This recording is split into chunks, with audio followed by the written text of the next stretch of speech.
High, সবাই কেমন আছেন? আশা করি সবাই ভালো আছেন। অনেক দিন পর রান্নার ভিডিও নিয়ে আসলাম। আজকে পায়েস রান্না করব, সেজন্যই দুধ জাল দিচ্ছি। পুজো তো চলেই আসলো, আর বেশি দিন নাই, তাই মিষ্টান্ন করছি।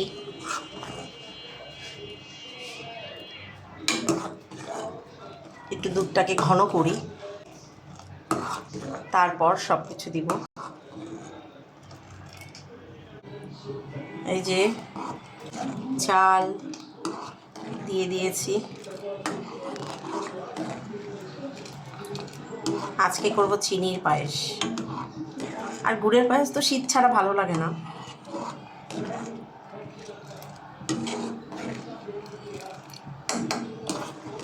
আচ্ছা, সকলে ভালো থাকবেন।